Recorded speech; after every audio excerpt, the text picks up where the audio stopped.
I have never seen that movie before, and I thought it was terrific. Thanks. I thought you did an amazing job, and on every level. Where did that? I want to kind of sort of paint a picture of who you are. These Sure. are aspiring writers, so I'm going to sort of ask questions from their point of view. But let's just start with the present tense and what we just saw. Where did that story come from? I'm going to ask you three questions. Answer them as you want. Where did that story come from? Given that the construction is so, unique. How did you arrive at those choices, and what were your aha moments? Give me sort of the beginning, middle, and end to that process as the writer. So I think, like most writers, you have a bunch of stories that are sort of like floating around in your head, and the only way that they can sort of exist is if you think about them every once in a while. And so they sort of like, think about me. So they churn, like, oh, okay, but I'm not doing anything with you right now. And so I had a bunch of ideas, and you sort of always have a bunch of ideas that are sort of competing for attention, and they want your brain cycles. And so there were a couple different things that were competing for brain cycles. One was this idea of like an actor under house arrest, which felt like kind of a fun conceit, and sort of what that life would be like. It felt very. I think that part appealed because it's very shootable. It's like, oh, we could be in my house, and those practical kind of concerns come up every once in a while. And then I had this idea for, honestly, a TV pilot that I was maybe going to shoot. But it's like this sort of short story idea of a family in the woods, and sort of like what would you do in that scenario.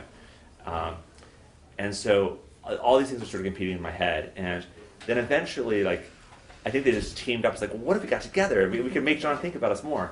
And so I realized that they were all sort of about a creator's responsibilities to his creations, and which is very much how I feel as a writer, is that I make all these things, and yet so often they're never actually produced. And so I have all these worlds and all these characters that are a 12-point courier, and they're sort of frozen there, and sort of what is my responsibility to those things I've made, and to those characters that are real to me, and those worlds that are real to me, and when it's okay to let them go. And as writers, you all know this, there's the things that you love dearly, but they're not going to be anything more, and so sometimes you have to set them aside, and so at what point are you allowed to set them aside?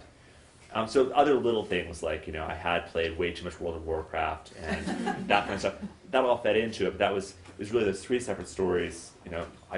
This might be a way to do the three separate stories. So I started writing it, and then partway into writing, I realized if it's just thematically related, it's not going to feel so interesting. But what if I actually use the same three actors in all three parts?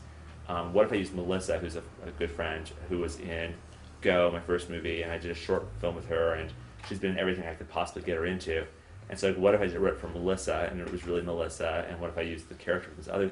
I was just sort of putting all the pieces together. So Melissa was the unifying actor sort of focus at this point, and Ben Falcone was a real husband. So I tried to use real things as much as possible. And so you will see quickly, I'm very much Gavin from part two. And so Ryan's like, can I just copy everything you're doing? I'm like, yeah. So that felt right. So it was it's not autobiographical directly, but it was very much my experience and sort of my frustrations of what those worlds were. What is the relationship between the Nines and your earlier work and Big Fish? There's you gather up all the stuff that's sort of meaningful to you, and sort of it kind of comes through into the movie. So Melissa was meaningful to me, and so sort of showcasing her was a crucial goal for me. I don't know. The movie's very much sort of my brain smushed on the screen, and that some people like that, and some people don't like that, and it fits some people's brains, it doesn't fit people's brains. It was also just, it was an intellectual challenge to see could you do this?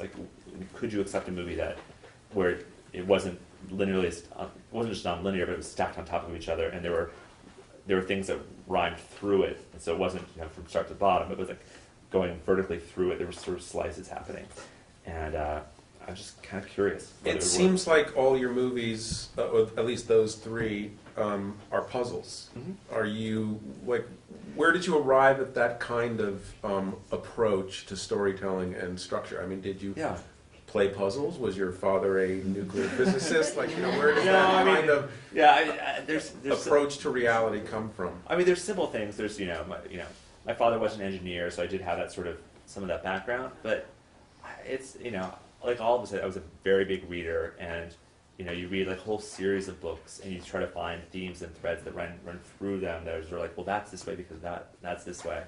I think people who are conspiracy theorists like try to do that, apply that to the real world too often sometimes. This was a chance where like I could control these variables, and that was interesting. For Go, it was, Go started as a short film, and then when I went to do the full version of it, I couldn't just like expand it from the inside. It would have fallen apart. The tension would have broken apart. So restarting it was the right choice and was plausible because Pulp Fiction had just come out, so people weren't scared of that. With Big Fish, you're moving back and forth between those two worlds, but it was natural because it's storytelling. This was partly came out of, I remember when we first screened Go for some agents, or like Sarah Pauli's agent or something, like the first time the movie restarted, she's like, "There's something wrong, the wrong reel's up," and like she was like, I was like, I love that you were so like perplexed, and it's one of the things I actually love about television is television has these dramatic act breaks where you cut to the Toyota, and then when you come back, you have like whole new energy coming in, and that's a luxury thing in television, and I wanted some very abrupt, startling act breaks in this movie. It seems like in your movies, though, like Big Fish, even though it's not constructed in a non-linear way, there's still a code running through it. Yeah. And you are trying to, what's fun about it, and I'm a little bit behind you, but I'm not lost. I know you're taking me someplace. I'm not sure what it is.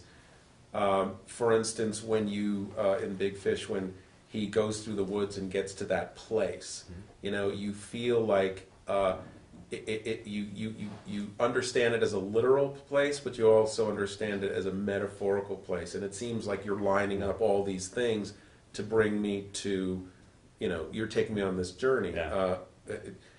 Go, the Nine sort of has that same thing.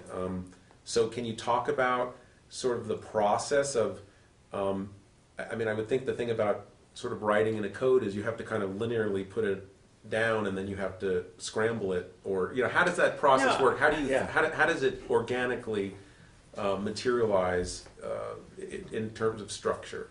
Well, I think you first think about it from the terms of your reader and your audience, which is there's that balance between expectation and trust. And expectation is what the audience is expecting of the genre of movie, of these actors in a movie, of all the scenes that have come before. Like, this is what I expect to happen next. And your responsibility as the writer is to make people feel smart. And so, like, a lot of times they will get the thing that they expect to happen next. And when you surprise them by exceeding them, not by just like pulling the rug out from under them. This movie does sort of pull out the rug twice, but it's most of the time I've hopefully earned your trust. Like, we're going to go to some strange places, some odd things are going to happen, but trust me, it's all going to get there in the end. And that's very much Big Fish. I mean, Big Fish sets up.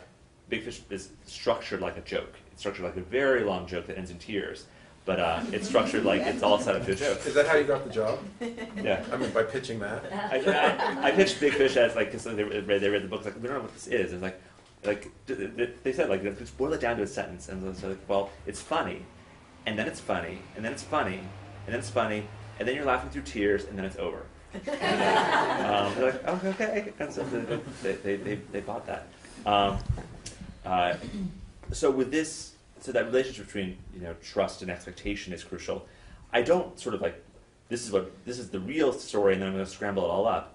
I very much write it the way I want to experience it in the movie. So I'm always thinking, I am the audience of this movie. So, like, what's the most interesting thing to happen next, and what's surprising but also makes sense within this world. And so a lot of the rhymes in the movie. So, like, there's obvious rhymes, like, is that all there is, or the best of all possible worlds. There's also, like, just like he's waving at the camera sensors, and there's those little things in there that say, like, you have been paying attention, and good that you're paying attention, because I'm gonna pay off your having paid attention to those little small things. And so it's being very mindful of of the audience's engagement, and so they're giving you their time, they're giving you their attention, and really sort of honor that. as you're sort of weaving this braid, is there, you know, a strand that you're following, that you're weaving the rest around? Like, how do you mentally picture that? Because I wouldn't know how to do that. Yeah, I'm very much looking for the integrity of each section, and so the integrity of what the G in each section of these movies is. And you know, the first one is honestly kind of the hardest because he's so dumb, and so it's so hard to make like sort of a, you know, an intellectual thriller with like a not very smart like lead guy, but that was actually part of the fun. Is, you know, he's just not, you know, all this weird stuff is happening. He's like the least equipped person to deal with like sort of a metaphysical issues. But it was also, but he's an actor, so there's reasons why he was the right person for that. And then sort of making sure that from his perspective, it felt like this all made sense. That first section is sort of feels like every kind of Sundance comedy. It sort of feels like one of the Sundance relationship comedies, and so we shot it that way. And so then when it starts to take that odd turn, you know, it's surprising but doesn't feel completely weird. Like the camera's locked down until we do that one crane up to like upstairs where the dogs, and like, you know, I've not moved the camera all this time, so if I'm going to move the camera, something really has changed in the movie. And then for each of the other sections, making sure that you're really following the G's perspective on what this is. And we never break perspective. There's no scenes involving other characters where he is not present. In the second part, we're cutting around sometimes with the reality show, but we're not getting stuff sort of beyond his expertise. That's something that he would know.